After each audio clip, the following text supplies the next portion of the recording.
Hello CMA intermediate students, अगर आप दिसंबर 24 या ऑनवर्ड्स टर्म एग्जाम्स देने वाले हो तो मैं आपके लिए लेकर आया हूँ डायरेक्ट और इनडायरेक्ट टैक्सेशन में कैसे तरह से आपको अपने प्रिपरेशंस को स्ट्रैटेजी करना है, कौन से चैप्टर्स को ज़्यादा फोकस करना है, किसको बिल्कुल आप छोड़ के भी जा सकते हो तो आपका काम चल जाएगा।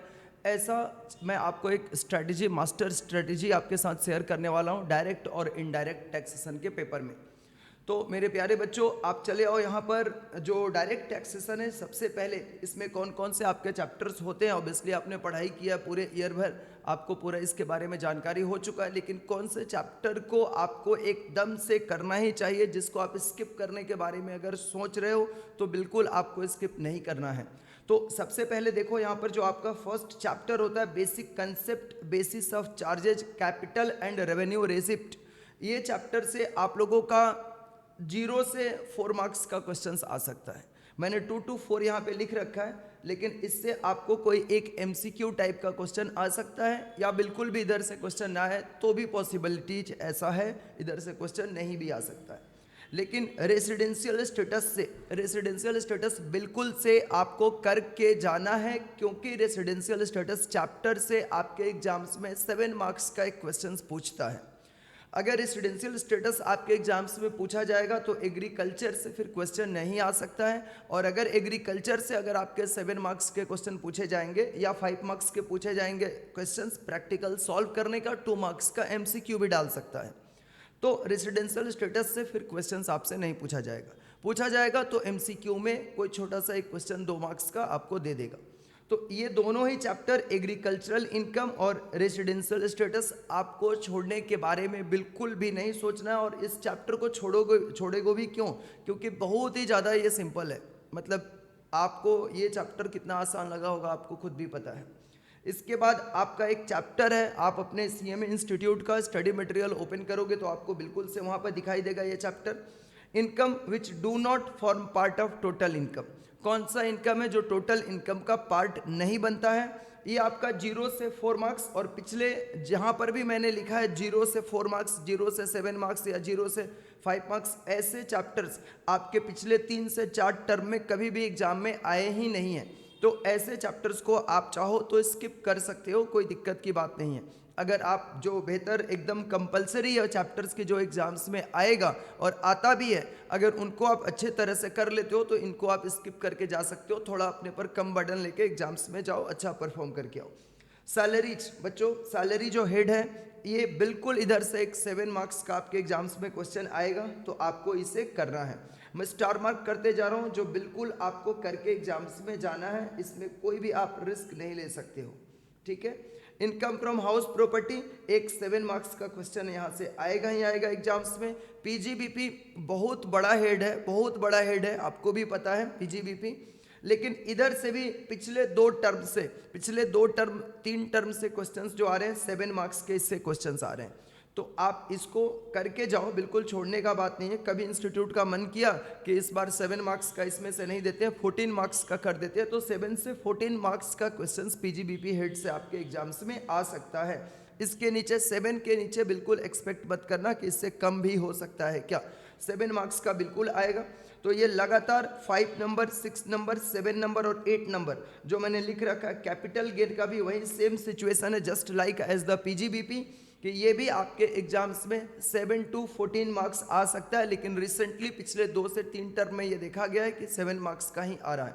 न्यू सिलेबस का जब पेपर पैटर्न जहाँ पर 30 मार्क्स का MCQ कर दिया है, जब से 30 मार्क्स का MCQ किया है तब से न्यू सिलेबस के अंदर ये 7 मार्क्स का PGBP भी आया है और 7 मार्क्स का कैपिटल गेन भी आया है, यही ध्यान रखना है। इसके बाद से इनकम फ्रॉम अदर सोर्स, बिल्कुल आसान सा हेड है, बिल्कुल आसान सा हेड है, लेकिन 7 मार्क्स में आता है। तो अगर आप चाहो, अगर ऐसा आपको लगता है ना कि मैं PGBP और कैपिटल गेन से बचना चाहता हूँ, ये एग्जाम्स में मेरे को कम पढ़ के जाना है या इन दोनों में से कोई एक पढ़ के जाना है, दोनों में नहीं संभाल सकता हूँ, बहुत बड़ा है, तो आप ऐसा स्ट्रेटेजी ले सकते हो। रेसिडेंशियल स्टेटस आपको करना चाहिए, एग्रीकल्चरल इनकम आपको बिल्कुल करके जाना चाहिए, सैलरी हेड आसान है, हाउस प्रॉपर्टी आसान है, और इनकम फ्रॉम अदर सोर्स आप कर लो। इन दोनों में से कोई एक हेड आप करके जाओ, अच्छे से करके जाओ, जो भी आपको आसान लगता है। पर्सन टू पर्सन ये वेरी करता है। क्लबिंग ऑफ इनकम पिछले 2 टर्म से 3 टर्म से नहीं आ रहा है बिल्कुल भी, लेकिन आपके टर्म में हो सकता है कि यहाँ से एक 7 मार्क्स का क्वेश्चन आ जाए। क्लबिंग ऑफ इनकम छोटा सा चैप्टर है, बिल्कुल आसान सा चैप्टर है, तो इसको स्किप मत करना कि नहीं आ रहा है तो इस बार भी नहीं आएगा, हम नहीं करके जाएंगे, आप करके जाओ। Set of and carry forward, अगर मान लो set of and carry forward से क्वेश्चन आ रहा है 7 मार्क्स का तो क्लबिंग को स्किप कर देगा, क्लबिंग से अगर आ रहा है तो set of and carry forward को स्किप कर देगा। तो इससे दोनों ही करके जाना, क्योंकि दोनों ही छोटे भी है, आसान भी है, सिंपल है, आप करके आ सकते हैं। तो इसको आप जरूर से एग्जाम्स में करके जाइए बच्चों। डिडक्शन से पिछले 3 से 4 टर्म से क्वेश्चंस नहीं आ रहे हैं, जो 80C से 80U तक आप पढ़ाई करते हैं, लेकिन पढ़ने के दौरान आपने जरूर से ऐसा देखा होगा कि इसमें इस टाइप के भी क्वेश्चंस है, प्रैक्टिकल सम्स है या प्रोविजंस है, जहां पर आपके 7 मार्क्स के भी क्वेश्चंस इधर से पॉसिबिलिटीज है आने का। आपके इंस्टीट्यूट के स्टडी मटेरियल में भी ऐसा क्वेश्चंस है जो 80G सेक्शंस वगैरह में, जहां पर आपको 7 मार्क्स का क्वेश्चन आ सकता है। तो डिडक्शंस आप करके जाइए, कोई आपको छोड़ने की ज़रूरत नहीं है। इंडिविजुअल का जो टैक्सेशन है, जिसमें टैक्स लाइबिलिटी कंप्यूट करने आता है, इंडिविजुअल का टैक्स लाइबिलिटी कंप्यूट करना आपने बिल्कुल सीखा है, दोनों रिजिम में आपने सीख रखा है, तो ये भी 7 मार्क्स का आप करके जाओ।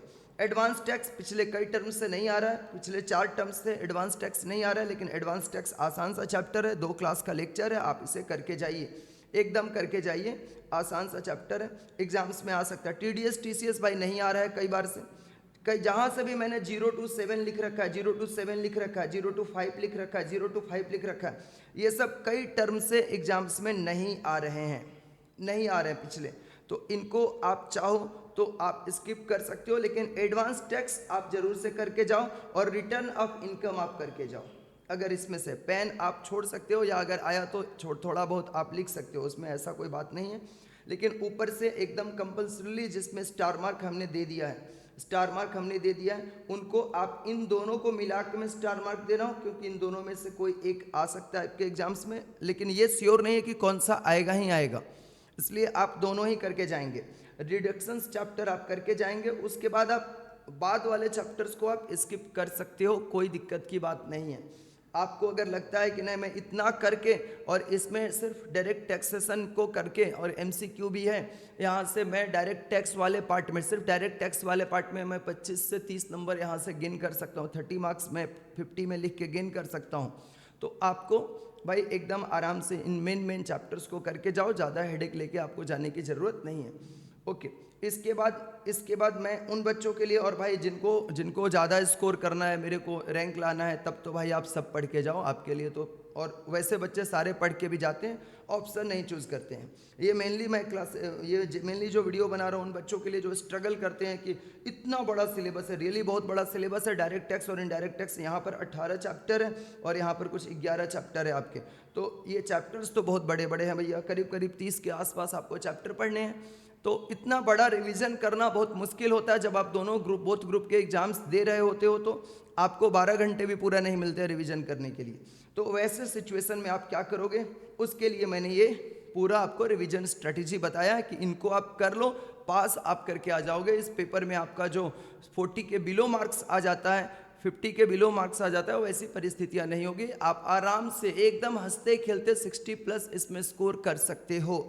यहाँ पर बच्चों कंसेप्ट ऑफ इनडायरेक्ट टैक्सेशन, जिसको आप लाइटली लेते हो कि वो पहला चैप्टर इनडायरेक्ट टैक्स के बारे में मुझे तो सब कुछ आता है, ऐसा नहीं गलती करना है। 7 मार्क्स में ये पूछता है और ये पूछा ही जाएगा, इसलिए इसको concept of indirect taxation, basics of indirect taxation आपको करना है। दूसरा इंट्रोडक्शन ऑफ GST लॉ, ये भी 7 मार्क्स का आपके एग्जाम्स में आता है। Levy and collection of CGST and IGST compulsory, ये आएगा आपके एग्जाम्स में 7 मार्क्स का। Time value and place of supply 7 marks का, इधर से भी आता है question. ITC and computation of GST liability और रजिस्ट्रेशन, ये जो 2 चैप्टर है ना, इनको मैं मिला के स्टार मार्क दे रहा हूँ, क्योंकि अगर मान लो रजिस्ट्रेशन आपके एग्जाम्स में आ जाता है, रजिस्ट्रेशन अंडर GST, तो ITC and computation of GST liability से क्वेश्चन नहीं देगा। अगर रजिस्ट्रेशन से नहीं आता है तो ITC and computation of GST liability का एक क्वेश्चन आएगा, जो कि प्रैक्टिकल सम भी हो सकता है, इसमें प्रैक्टिकल सम है, तो ये आप दोनों में से कोई भी एक आ सकता है। सो दोनों ही सजेस्टिव है, दोनों ही करके जाओ। और भैया इसके बाद से जो ये टैक्स इनवॉइस ई वे बिल है, इसके ऊपर ई वे बिल में आपको ईवे बिल के ऊपर शॉर्ट नोट्स लिखने आ सकता है, डेबिट नोट क्रेडिट नोट के ऊपर शॉर्ट नोट्स लिखने आ सकता है। और ये आएगा तो मतलब आ नहीं रहा है, पिछले 2 टर्म से 3 टर्म से नहीं आ रहा है। टैक्स रिटर्न एंड पेमेंट, अब जहाँ पर भी मैंने 0 to 5 0 to 5 0 to 5 लिखा है ये सब नहीं आ रहे हैं, तो आप इनको चाहो तो स्किप भी कर सकते हो। इसमें 2-3 क्वेश्चंस को पढ़ के right short notes on e-way bill का क्या एडवांटेजेज है, उसके बाद से ईवे बिल की इंपॉर्टेंस क्या है, फिर उसके बाद आपका डेबिट नोट क्रेडिट नोट के ऊपर शॉर्ट नोट्स, इतना पढ़ के चले जाओ अगर इसको करके जाना चाहते हो तो। कस्टम्स एक्ट का जो बेसिक्स है, कस्टम्स एक्ट का बेसिक्स जो टॉपिक है एकदम जहाँ से कस्टम्स स्टार्ट होता है, ये आएगा अगर क्वेश्चन तो 5 नंबर तक का, अदरवाइज आएगा ही नहीं। टाइप्स ऑफ ड्यूटीज से यहाँ पे आपका 7 मार्क्स का क्वेश्चन आता है, ये कंपल्सरीली टाइप ऑफ ड्यूटी से क्वेश्चन रहेगा आपका एग्जाम्स में। और valuation rule and computation of assessable value, यहाँ से भी कंपल्सरी आपके क्वेश्चंस रहेंगे, ठीक है। तो यहाँ पे इन दोनों को आप types of the duties and valuation rule and computation of assessable value, ये आपने प्रैक्टिकल सम भी किया इंस्टीट्यूट के स्टडी मटेरियल में भी, इसमें अच्छा खासा 15 के आसपास क्वेश्चंस दिए हुए हैं प्रैक्टिकल, तो उन सारे क्वेश्चंस को आपको करके जाना है। अगर आपने इस स्ट्रेटजी से चैप्टर्स को प्लान किया कि मुझे इन सारे चैप्टर्स को इतना करके जाओ एग्जाम्स में, ऐसा कोई नेसेसिएट नहीं है कि पूरा का पूरा आप 100 मार्क्स लिखते हो तभी आपको 50 मिलता है, ऐसा ज़रूरी नहीं है। अगर आपने सही तरीके से स्ट्रेटजी के तहत अगर आपने इंपॉर्टेंट चैप्टर्स जो है जो एकदम एग्जाम्स में आते ही हैं उनके ऊपर बेहतर कमांड बना के अगर आप एग्जाम में जाते हो और उसके सही आंसर लिख के आ जाते हो एग्जाम्स में, मतलब आप डरते नहीं हो। और डर को भगाने का एकमात्र तरीका है कि आप जहाँ पे भी पढ़ाई करते हो, रिक्वेस्ट है आप लोगों से, या फिर अगर आपका उस तरह का सपोर्ट नहीं मिल रहा है कि आपके टेस्ट नहीं लिए जा रहे हैं, तो भाई आप अपने से सेल्फ टेस्ट करो, लेकिन ज़रूर से कम 2 एग्ज़ाम्स आप ज़रूर से सभी पेपर का लिखने का कोशिश करो एग्ज़ाम्स के पहले, ताकि आपके अंदर वो डर ख़त्म हो जाए कि मैं एग्ज़ाम्स में आंसर लिखूंगा तो मेरा कैसा सही होगा, कितना सही होगा, कितना गलती होगा, इसको आपको पहले इसकी तैयारी कर लेनी होगी। अब आते हैं एमसीक्यू के बारे में बात करते हैं। तो एमसीक्यू आपका 15 क्वेश्चंस रहता है 2 मार्क्स करके, जो कि 30 मार्क्स का होता है।